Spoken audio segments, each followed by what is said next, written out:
versículos y dice: aconteció después de estas cosas que probó Dios a Abraham. Y le dijo a Abraham, y él respondió: heme aquí.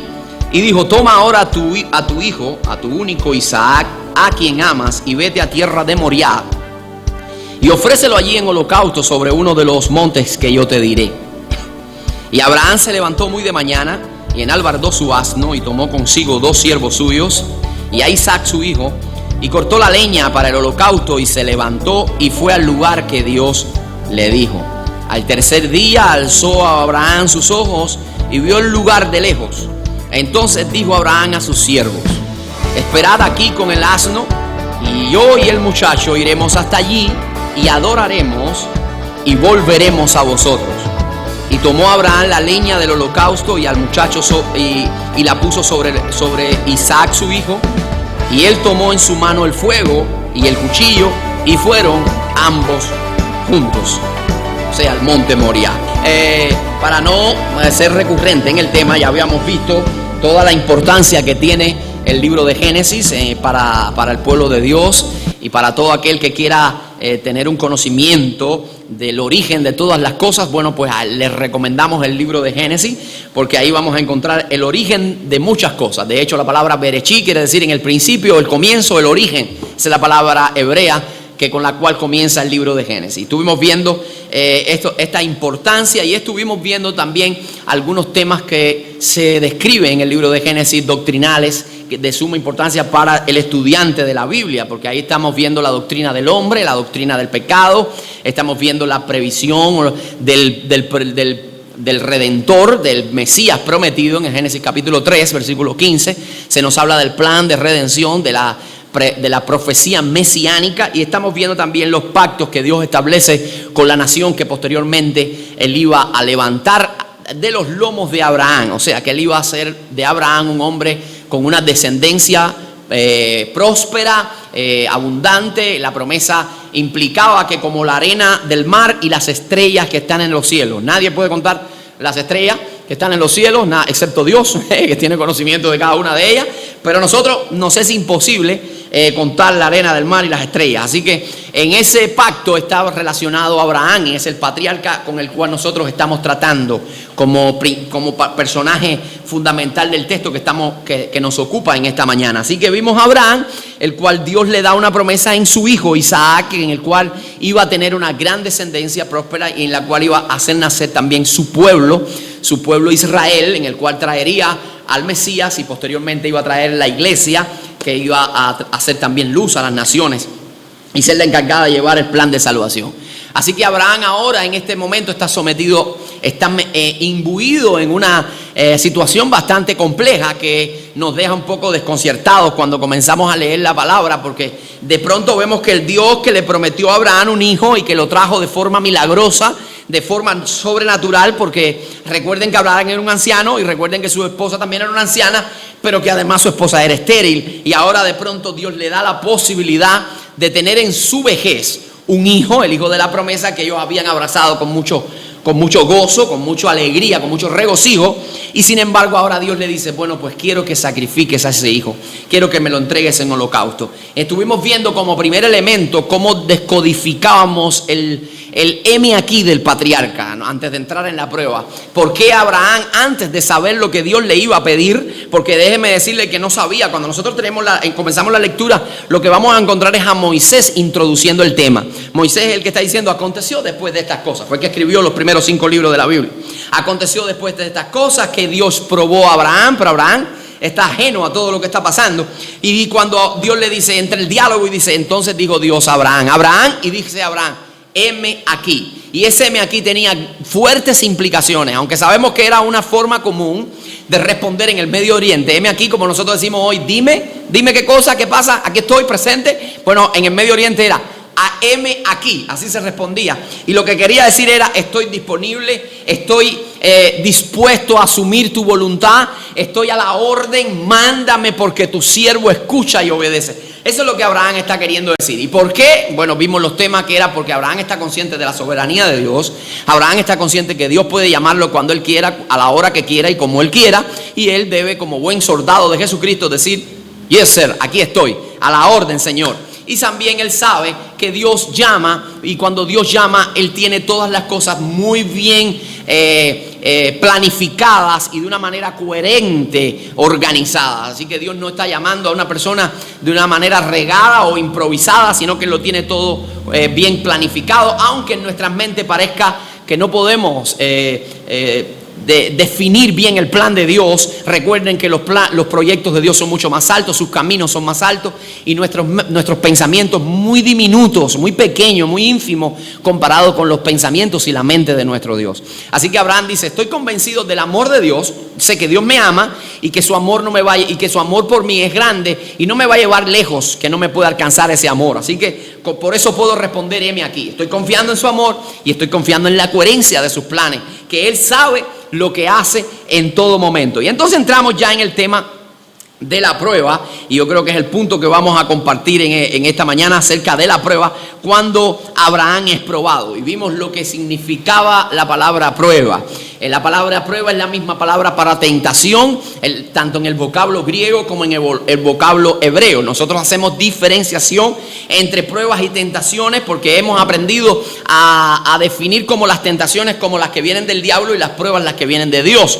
Pero desde el punto de vista lingüístico, desde el punto de vista del vocablo, de la semántica de la palabra, prueba y tentación es la misma cosa. Ahora, nosotros sabemos que hay una diferencia, y lo que hace la diferencia es la fuente de donde viene la prueba.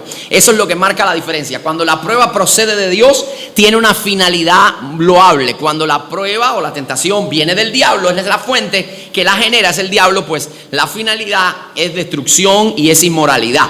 Pero eso lo vamos a ver más adelante. Quiero darle primero el concepto de lo que es las pruebas, de lo que nosotros entendemos por prueba, porque quiero que se quede refrescado en la mente, porque ya lo dimos el domingo pasado, pero quiero nuevamente fundamentarlo en nuestros corazones. Una prueba, dijimos que era una situación en la cual se combinan los conceptos de presiones físicas y emocionales conducentes a demostrar la calidad de algo. Eso es una prueba. El término masad, que es el término hebreo que se usa para la palabra prueba, significa que era un término que se usaba para probar los metales, para poner a altas temperaturas los metales y que fueran purificados, soltando así toda la escoria. Entendiendo esto, eso nos hace entender que una prueba, en otras palabras, es el proceso que Dios utiliza con sus hijos, y que su finalidad es fortalecer el carácter y la fe de los creyentes. Es decir, que las pruebas que vienen de Dios tienen un objetivo. Las pruebas que vienen de Dios tienen un propósito, y es hacer a sus hijos, a los creyentes, a los cristianos, idóneos para la obra o para el llamado que Él les ha extendido, que Él les ha hecho. Dios quiere hacernos idóneos para la obra a la cual Él nos ha llamado, o la labor que Él nos ha asignado. Ese es el objetivo de la prueba. Por eso vemos que la diferencia está en la fuente. Cuando la prueba viene de Dios, viene para edificar, para fortalecer, siempre está en armonía con su palabra, nunca implica aspectos morales, nunca lleva a un creyente a ser inmoral, a hacer cosas que desagradan a Dios o que están diametralmente opuesto a la voluntad de Dios. En cambio, cuando viene una prueba o una tentación de la fuente satánica, del mismo demonio, del mismo diablo, pues bueno, su propósito es hacer que el creyente caiga en pecado, que vaya en contra de la palabra, que vaya en contra de la voluntad de Dios y que incurra en problemas morales, de moralidad, que actúe de manera inmoral. Ahí es donde viene la prueba. Lo que nosotros podemos deducir, que las pruebas que vienen de Dios siempre son favorables para nuestras vidas, beneficiosas para nuestras vidas. Y eso es algo que Santiago nos dice, que tenemos que tener una actitud ante las pruebas. ¿Cuál es la actitud que tenemos que tener según Santiago? El escritor en el Nuevo Testamento dice, Santiago: tengan por sumo gozo cuando estén en diversas pruebas, sabiendo que la prueba de vuestra fe produce paciencia. Tengan regocijo, tengan alegría cuando son probados por Dios. Eso es lo que nos está diciendo. Por eso quiero que usted entienda que no debemos tenerle miedo a las pruebas que Dios nos manda, que no debemos estar temblando porque Dios nos mande una prueba, sino estar agradecido porque las pruebas que Dios envía a su pueblo es una señal de que Dios está trabajando en nuestra vida y que nos quiere llevar a otro nivel de fe, que nos quiere llevar a un nuevo nivel de madurez, que quiere purificarnos, que quiere cincelar nuestro carácter para para llevarnos a la estatura del varón perfecto, para hacernos idóneos para la obra que Él quiere hacer con cada uno de nosotros. ¿Entendemos hasta ahí? ¿Me dicen amén? Entonces no se angustie por las pruebas, regocíjese por las pruebas, porque ellas te van a enseñar una dimensión más alta de nuestro Dios. Ellas te van a enseñar algo que hasta el momento tú no conocías de Dios, o al menos lo conocías en teoría, pero no en práctica. No habías tenido la experiencia. Algunos de nosotros han tenido en teoría la enseñanza de que Jehová es proveedor. ¿Cuántos creen que Jehová es proveedor? Amén. Todos creemos que Dios suple a su pueblo. Decimos amén. Ahora, pero ¿cuántos hemos experimentado eso en nuestra vida? ¿Cuántos en un momento determinado no hemos estado en un aprieto? No hemos tenido nada para el siguiente mes. No hemos tenido nada para el lunes empezarlo quizás con un dinero. O quizás no hemos tenido nada en el refrigerador para mañana empezar el día. Y de pronto Dios organizó todas las cosas. Orquestó todas las cosas. Hizo movimientos por acá, gestiones por allá. Pero de pronto algo entró al refrigerador. Algo entró al bolsillo. Alguna provisión llegó. Y nosotros hemos entendido: wow, Jehová es proveedor, Jehová es Jireh. Pero no lo entendemos sino hasta que pasamos la prueba. Cuando pasamos esa prueba, cuando pasamos ese aprieto, nosotros comprendemos: wow, Dios es grande, proveedor, Dios es milagroso, Dios es sanador, Dios es sustentador, Dios es mi baluarte, Dios es mi protector. Pero en medio de la prueba, y lo entendemos de una manera más de experimental, lo podemos tener como vivencia en nuestra vida. Así que no se angustie. ¿Por qué? Porque las pruebas vienen a mostrarnos algo más de Dios y nos van a ayudar en nuestro carácter. Pero algo más, y es que son necesarias, porque sin las pruebas, y ya eso no lo vimos el domingo pasado, sin las pruebas no hay promoción. No hay promoción. Cuando Dios nos prueba, amados hermanos, evidentemente lo va a hacer, porque asentamos una base que Dios a todas las personas que va a usar, primeramente las tiene que procesar, porque una fe que no es probada no es digna de fiar.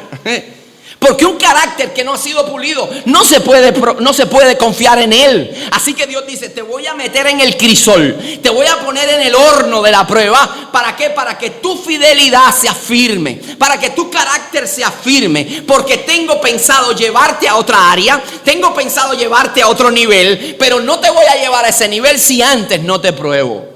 Si antes no pasa por el calor de las dificultades, si antes no pasa por el calor de la angustia, y es por eso que estamos pasando muchas veces nosotros. Por eso, algunos no te tienen que mirar de manera sospechosa cuando tú estás pasando una tribulación en tu vida, pensando que estás en un pecado. Quizás puede ser que Dios te está procesando para elevarte a un nivel mayor. ¿Cuántos dicen amén a eso? Para llevarte a un nivel mayor. Y si quieres lo podemos demostrar con la Escritura. Yo creo que Dios no va a poner nunca a José siendo el primer ministro de Egipto, si primeramente no lo hace pasar por la situación de ser un esclavo, no lo hace pasar por servir en casa de Potifar, por ser calumniado, llevado a una cárcel y luego desde ahí ser catapulteado al trono casi de Egipto. Todas esas etapas fueron importantes en la vida de José.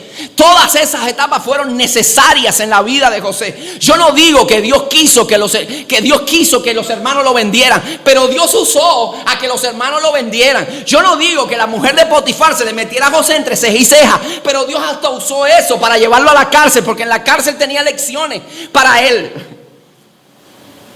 Y esa sí fue una tentación que no vino de Dios. La de que la mujer se le tirara encima. Pero él, como un buen soldado de Jesucristo, decidió salir huyendo. Entonces, amado, para promocionarnos, para Dios usarte, primero te va a tener que probar. Primero te va a tener que acrisolar. Es necesario. Tú sabes lo que decía el patriarca Job, el máster, el que hizo doctorado en prueba. Si alguien tiene que enseñarnos, amado, de qué cosas, cómo se siente la prueba, el calor que hay ahí dentro, ese Job nos tiene mucho que hablar de la prueba. Y él dijo: y él me probará y luego me sacará como el oro. Dice así Job, digo, él me probará, él tomará mi vida, él estirará mi vida. En otras palabras dice: y luego me sacará como el oro, limpio, purificado, resplandeciente, obra terminada. Esas son las pruebas de Dios. Dios nos manda para eso. Y si podemos seguir hablando de otros siervos de Dios, como David no llegó a ser el rey de Israel si primero no aprende a pastorear ovejas en el sereno de la noche, en las noches frías de Israel. No iba a llegar al trono si primero no aprende a pastorear ovejas y ser fiel a ellos. Era el proceso. Y vemos aquí al que escribió los 5 primeros libros de la Biblia. Ahora estamos teniendo un resultado de este hombre, de su fidelidad. Este hombre llegó a ser el líder que liberta a Israel. Que bajo su liderazgo Israel conoció lo que es el maná, las codornices. Israel vio lo que es salir agua de una roca, que se abriera un mar frente a ellos. ¡Wow! Él los enseñó cómo ver el poder de Dios. Él los llevó a una dimensión donde Dios se manifestó como el Dios hacedor de milagros sobre la nación de Israel. Este hombre no llegó así de la noche a la mañana. Se tuvo que meter 40 años en Madián. 40 años pastoreando unas ovejas que no eran ni de su suegro, Jetro. 40 años ahí, oliendo a pasto, oliendo a oveja, para luego ser llamado y ser usado. Todo tiene un precio, amado. Todo tiene un precio en la vida.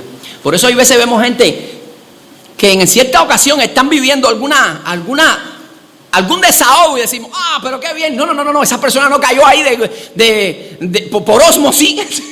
Esa persona ha tenido una trayectoria, porque para llegar ahí ha tenido que sudar sangre. Para llegar ahí ha tenido que ser fiel en la escasez. Para llegar ahí ha tenido que ser fiel en lo poco, para que luego Dios te ponga sobre mucho. ¿Me dice amén a eso? Entonces todo tiene un proceso. Y cuando vienen las pruebas a tu vida, entonces glorifica al Señor, alégrate, gózate, deleítate, no estés rehusando la prueba, quédate abierto, ligero para que Dios haga lo que Él quiera, porque es que Dios está trabajando en tu vida para luego llevarte a un lugar donde Él te quiere usar, a una área donde Él te quiere bendecir y te quiere usar como de bendición a los demás. Glorifícate en eso. Entonces las pruebas primeramente son necesarias para la promoción, es necesaria. Segundo, las pruebas nos permiten evaluar el nivel de nuestro corazón. Escuche esto, ponga atención. Las pruebas permiten hacer a nosotros un análisis o una evaluación correcta de cómo está el estado espiritual de nuestro corazón. Si usted quiere evaluar su vida, no espere evaluarla cuando todas las cosas estén bien. No espere evaluarla cuando usted no tiene problemas económicos o cuando usted no tiene problemas de ningún tipo en su casa o con su familia o en el trabajo. No, ahí todo es pura vida. Ahí el gloria a Dios se te sale por los labios, ¿sí o no? Espera hacer un análisis de su vida cuando estemos bajo presión. Eso nos va a dar la temperatura de cómo está nuestro nivel espiritual. Porque cuando estamos bajo presión, cuando estamos pasando por pruebas, ahí emerge nuestro verdadero yo. Cuando estamos bajo presión y respondemos de manera incorrecta. Wow, ese león estaba ahí. ¿Y dónde estaba eso? Ese era yo, lo que no me había dado cuenta. Yo creo que en este tiempo hay mucha gente que se ha dado cuenta de cosas que nunca pensó que podrían hacer.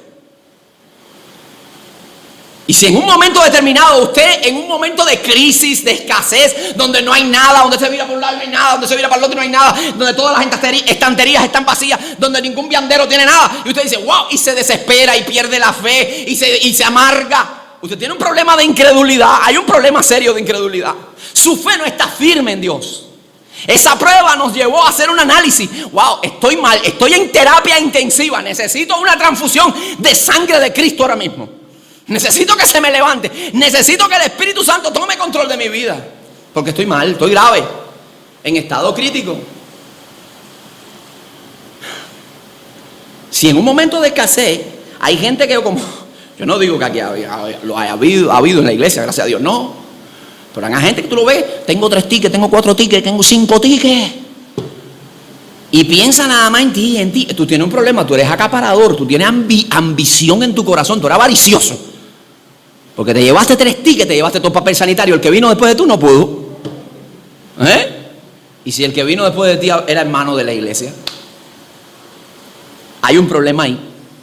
Hay un problema ahí. ¿Dónde emergió ese problema? En medio de la presión, en medio del problema, en medio de la crisis sale a flote. Si en un momento determinado el tener diferencias con alguien, con problemas de criterio, me hace evadir a esa persona, no saludar a esa persona, resistir a esa persona, incluso querer el mal a esa persona, hay un problema. ¿Cómo emergió ese problema de carácter? Porque salió a través de la prueba, se manifestó y me hizo ver que tengo problemas de amargura, que tengo problemas de angustia en mi corazón, de odio en mi alma. Las pruebas muchas veces sacan de relieve, ponen en relieve algunas escaramuzas que hay en nuestro corazón, hermano. Qué bueno que Abraham, la prueba, lo que puso de manifiesto en la vida de Abraham fue algo positivo. Porque si algo nos enseña esto, es que este hombre estaba más enamorado del benefactor que de los beneficios. Porque el que le había dado una bendición, Isaac era una bendición, pregunto, ¿era una bendición sí o no? Pues es una promesa. Una bendición tener el hijo que Dios le había prometido. Sin embargo, Dios le está pidiendo la bendición y él dice, si Dios me pide la bendición, no me queda otra cosa que darle la bendición, porque las bendiciones vienen y van, pero yo quiero quedarme con la fuente que es Dios. ¿Se da cuenta? Y usted sabe que hay gente que se enamora más de la bendición que el Dios que provee la bendición. Y que hay gente que tiene una bendición que Dios le ha dado grandísima y que luego esa bendición ellos mismos la convierten en maldición porque la anteponen a Dios y a su amor a Dios. Lo que hoy tenemos, quizás mañana no. Pero a Dios sí lo vamos a tener siempre. Por eso no te enamores de nada en este mundo, de las bendiciones no te enamores. Enamórate del Dios que genera las bendiciones. ¿Cuántos dicen amén a eso? Dios nos manda pruebas. Sí. Dios nos pone a prueba. ¿Y usted sabe para qué Dios nos pone a prueba? Para manifestar eso que hay en el corazón. Y se lo voy a demostrar con la escritura, porque dicen que este pastor está hablando ahí, pero no me ha citado eso en la Biblia. Yo se lo voy a leer en la escritura. Mira lo que dice el libro de Deuteronomio. Nuevamente Moisés no vuelve a hablar. Y dice el libro de Deuteronomio capítulo 8, versículo 2, se lo dejo. No, anótelo para que lo lea en casa.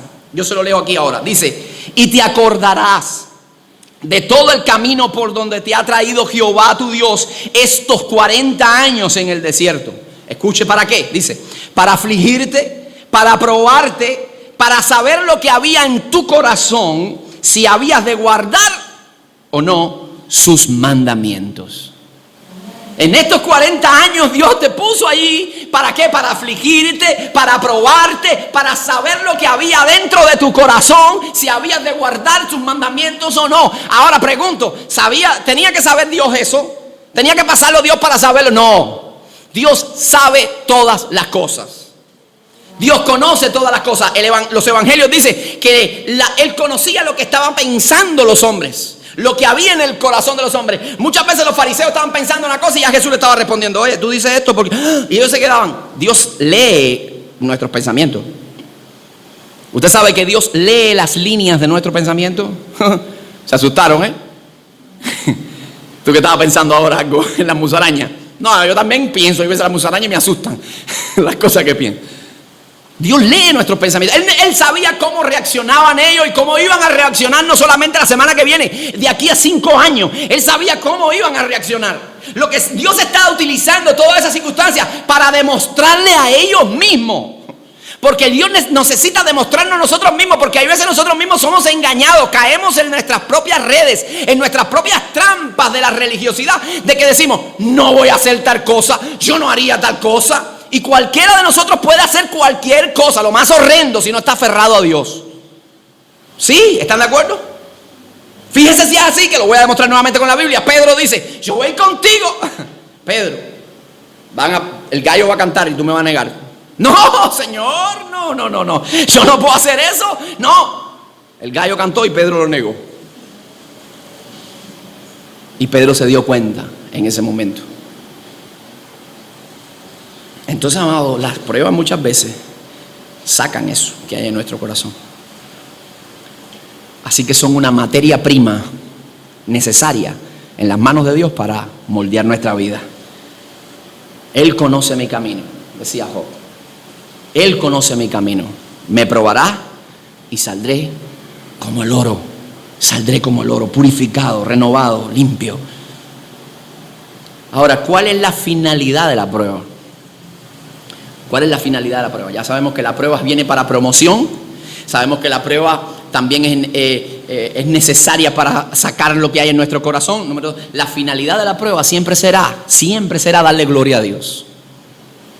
Aunque nosotros estamos viendo hoy que Abraham está siendo probado, y cuando nosotros vemos la vida de Abraham nos impacta. ¿A cuántos no les impacta esa vida? A mí me impacta. Y saber que fue denominado el padre de la fe y que fue denominado amigo de Dios. ¡Wow! Esos fueron los calificativos que se les dan a Abraham. Citado en el Antiguo Testamento. Todo el mundo tiene un alto concepto de Abraham. Hasta las religiones musulmanas tienen alto concepto de Abraham. Entonces, hermano, pero no es para darle gloria a Abraham.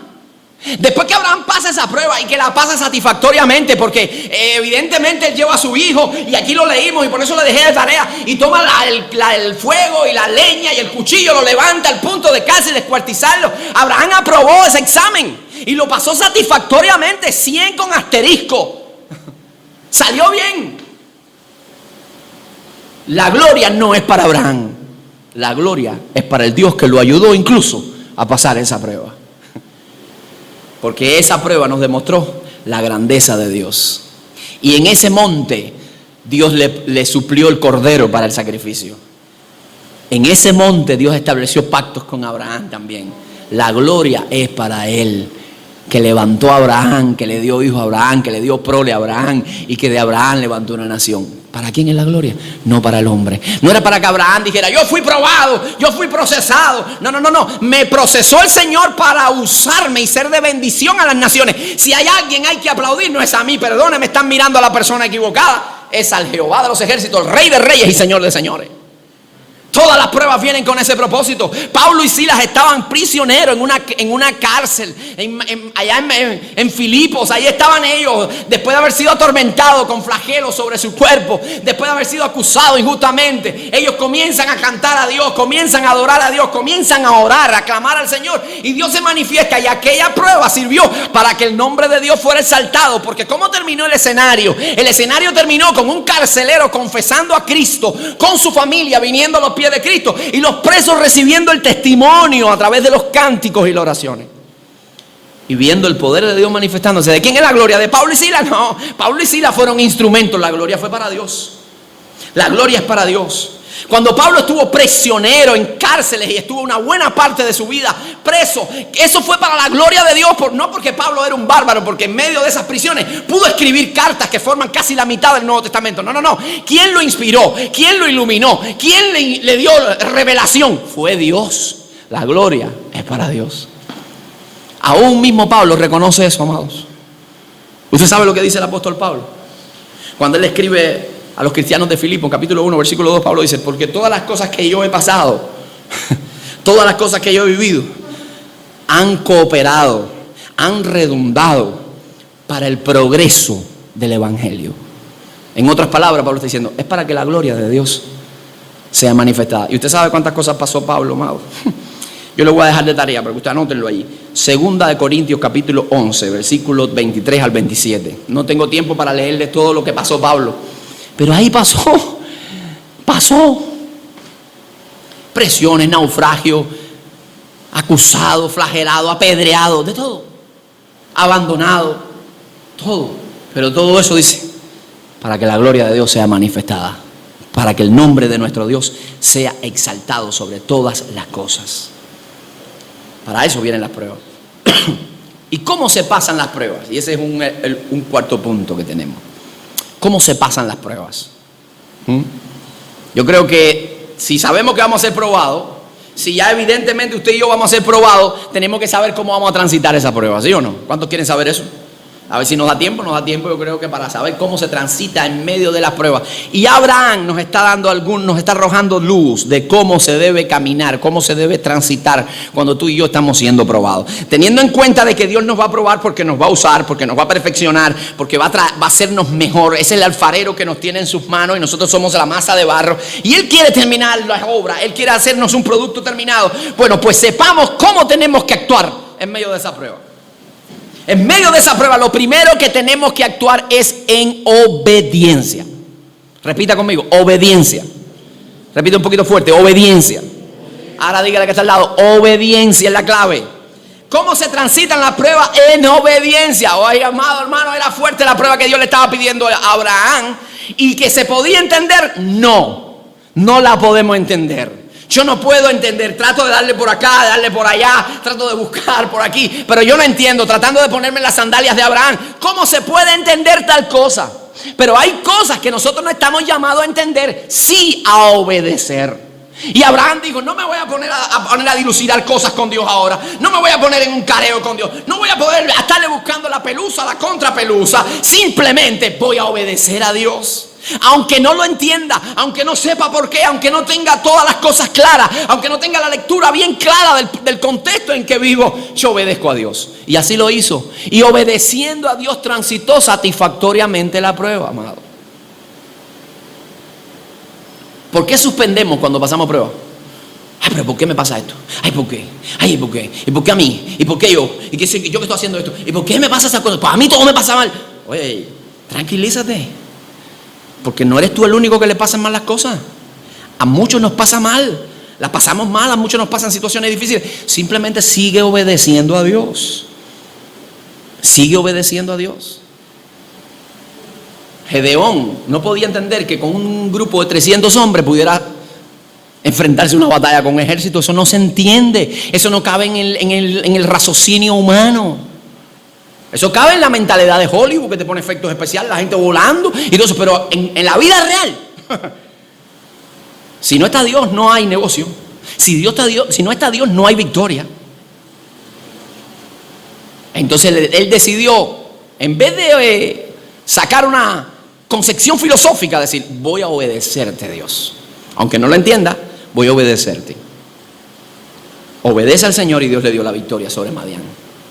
7 vueltas a una ciudad y que se caiga, no se entiende. Voy a obedecerte, Señor, dijo Josué, y los muros de Jericó se cayeron.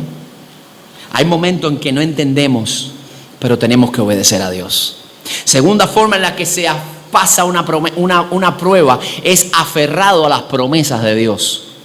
Dios le había dado una promesa a Abraham y sobre esa promesa Abraham se afirma. En esa promesa Abraham echa raíces. Abraham dice, de aquí no me muevo porque Dios me ha dado una promesa. En Isaac me será llamada descendencia. Se la dio en el capítulo 17, ya está en el 22, así que él dice, Dios me habló en el 17 y me dijo, en Isaac te será llamada descendencia, capítulo 17, versículo 19, pero además de eso en el 21 le vuelve a hablar y le dice que va a darle hijo, que en su hijo él tiene una gran descendencia sobre él, una gran herencia sobre él, así que dice, Dios me dio una promesa, yo voy a aferrarme a esa promesa y voy a transitar en medio de la prueba creyendo que se ha de cumplir lo que Dios prometió. Amado, si Abraham tenía una promesa y se pudo aferrar a su promesa, usted y yo tenemos una ventaja mayor. Porque nosotros tenemos un cúmulo inmenso de promesas en la Biblia. ¿Cuántas promesas tenemos nosotros? Estoy contigo, no te dejaré, no te desampararé. Siempre te sustentaré con la diestra de mi justicia. Y yo estoy con vosotros todos los días hasta el fin del mundo. Y yo, a ver si me acuerdo otra promesa, que Dios nos ayudará y nos proveerá conforme a sus riquezas en gloria en Cristo Jesús. ¿Cuántas promesas tú tienes? En medio de las pruebas, aférrate a las promesas de Dios. Tómalas como un ancla para quedarte firme en medio de la embravecida tempestad. Afírmate a ella. Número 3, en medio de las pruebas, se adora a Dios. Mira lo que dice Abraham, es impresionante. Abraham dice, se viró donde estaban los siervos y le dijo, espérense aquí. El muchacho y yo vamos a ir al monte, adoraremos y volveremos. ¿Qué vamos a hacer en el monte? Vamos a adorar a Dios en el monte y regresaremos. En medio de las pruebas hay que levantar una adoración a Dios. En medio de las pruebas, aunque no tengas ganas, aunque tus emociones estén down, estén en el suelo, aunque tú no tengas un temperamento activado para poder levantar un cántico, yo te reto a que lo hagas, porque ese es el cántico que posiblemente mejor llegue al trono de la gracia de Dios. ¿Por qué? Porque es el que está suelto de cualquier idea preconcebida, es el que está libre de cualquier concepto, es el que está consciente de debilidades y el que está consciente de la grandeza de Dios. Y ese cántico, esa adoración, amado hermano, llega al trono de la gracia sin estorbo, y Dios entonces se mueve en medio de la alabanza de su pueblo. Dios hace un tabernáculo, un habitáculo. Él se mueve y habita en medio de la alabanza de su pueblo.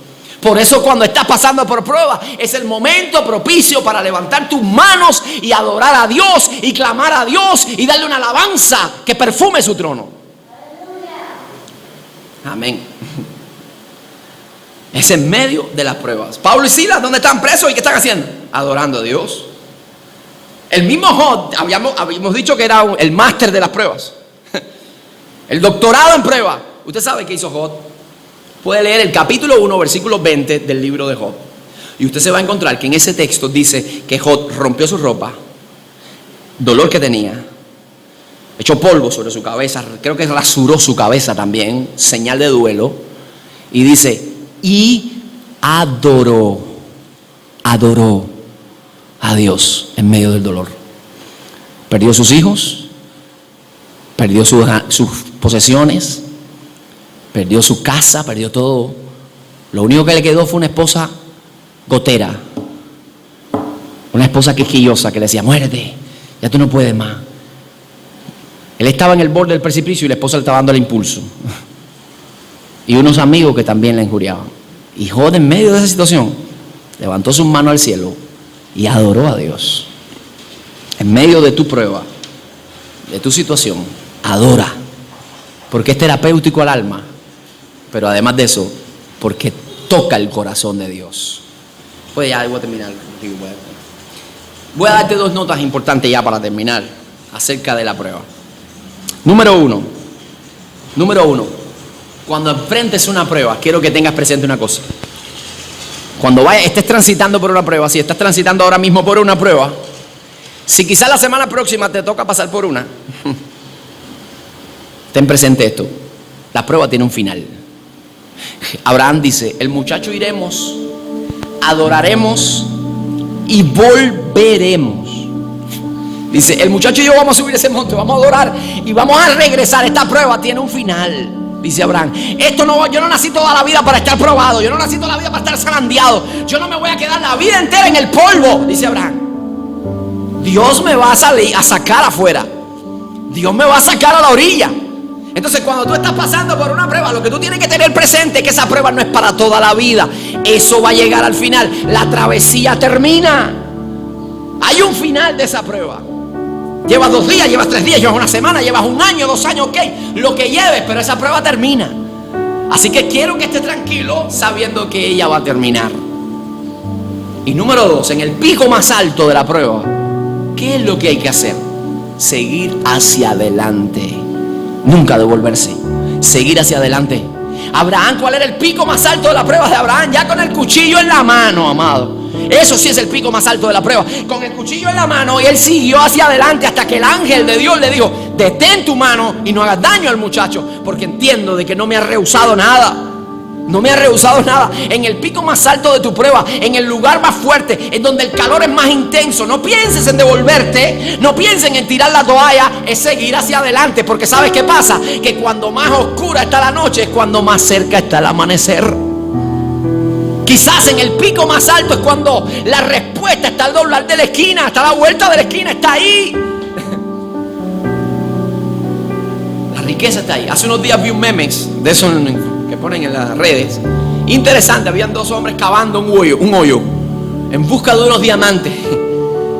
Y había uno que venía de vuelta, de regreso, con su pico en mano, mientras otro seguía cavando. Y el que iba y venía de regreso, ya que estaba ya cansado, agotado, y desistió de la tarea, le quedaban unos milímetros para llegar al diamante. Hay veces estamos a milímetros del diamante y desistimos y nos devolvemos. Sigue adelante, sigue para adelante, sigue confiando, sigue esperando, porque la bendición te espera delante. La bendición está ahí al doblar la esquina.